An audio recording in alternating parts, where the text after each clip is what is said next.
President Yoon Suk Yeol last Friday wrapped up his week with visits to Hawaii and then Washington, D.C. to attend the annual NATO Summit for the third consecutive year.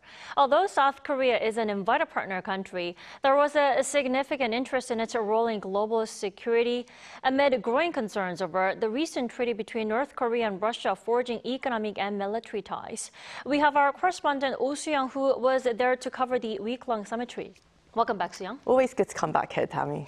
So the summit, the NATO summit, was again all about Russia and North Korea and their deepening military ties. Let's start with that. Right, sure. So President Yoon had a very clear message that Russia and North Korea's military collaboration poses a threat to the broader international community, not just the Korean Peninsula and the Indo-Pacific. So North Korea's ammunition helps sustain Russia's invasion of Ukraine, and any economic or military aid from the Kremlin to the Kim Jong-un regime would increase its nuclear and missile threat in the Indo-Pacific. Now, this resonated with NATO leaders as they acknowledged the connection between Indo-Pacific and Euro-Atlantic security. That's why there was a significant spotlight on NATO's Indo-Pacific 4 partners invited to the summit for the third straight year. This included South Korea, Japan, Australia and New Zealand. And if you remember, I covered the summit last year as well and saw the gathering of these 4 leaders myself. But this year, their presence was not just a sideline event. The Indo-Pacific countries were very much at the centre of the conversation in addressing the war in Ukraine and the threat of authoritarian players like Russia, North Korea, China and Iran aligning ever more strongly against the free world. Well, in that sense, President Yoon made a pretty clear stance for the free world, and his pledges really stood out, right? Yes, it really did. And even before his arrival in Washington, D.C., he, of course, stopped over in Hawaii, where he visited the U.S. Indo-Pacific Command. And that was noted with great interest by global media as he reaffirms Ho's commitment to regional and global peace as well as stability and sent a really strong message of strength and force against the Russia-North Korea axis. In D.C., he and President Biden also welcomed the guidelines adopted in the Bilateral Nuclear Consultative Group, which was formed last year to enhance South Korea's involvement in the United States nuclear planning and operations, with leader-level consultations as well. And at the NATO summit itself, President Yoon gained solidarity from the 32-member bloc, as well as Indo-Pacific countries, which both condemned the Russia-North Korea treaty in their joint statements. And in his speech to the NATO allies and partners, Yoon said that it's because of enablers like North Korea supplying Moscow that the war in Ukraine has stretched on.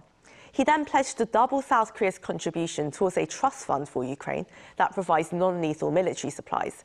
Of course, President Yoon has said that Seoul will consider arming Ukraine, but that really does depend on the level of Moscow and Pyongyang's military cooperation.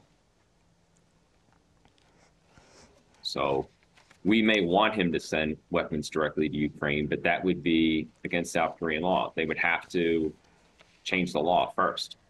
And aside from maybe the U.S. and others, I see few countries doing as much as South Korea to replenish European armaments that are supplying Ukraine. And certainly he's saying all the right things and contributing humanitarian relief and arms to the countries helping Ukraine.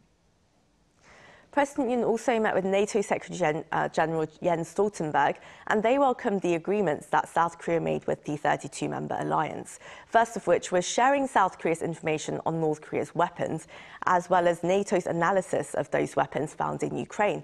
Now, that would help them build a clearer picture of how to respond to the Russia-North Korea collaboration, as well as draw up more elaborate measures. Also, mutually recognizing airworthiness certificates, that means that NATO is going to accept South Korea's domestically certified aircraft. This would, of course, increase interoperability between the two sides, as well as market opportunities.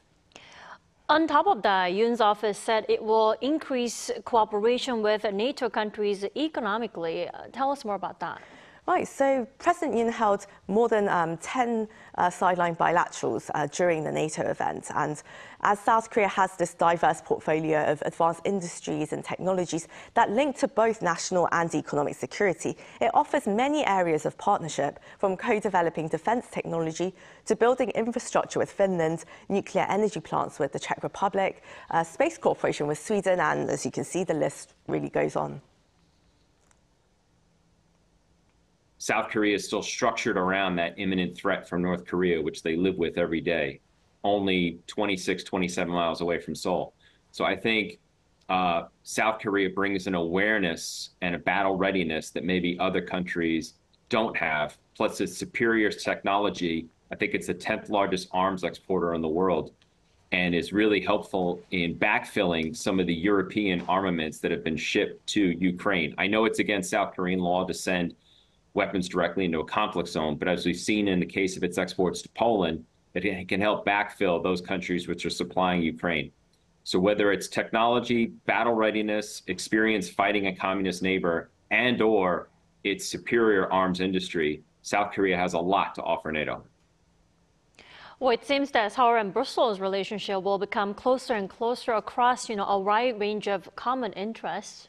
I would definitely say so. And South Korea being part of the IP4 grouping, it's already working with NATO on its flagship projects in supporting Ukraine as cyber defense, countering disinformation, as well as artificial technology. And going forward, President Yoon also suggested that they strengthen their cooperation and work more broadly across fields like the global south, maritime security, cyber defense, non-proliferation, and so on. So I think there's already a lot going on, but there's much more to be done. Definitely. All right, Soo-young, thank you as always for your report, and welcome back again. Thanks for having me, Dami.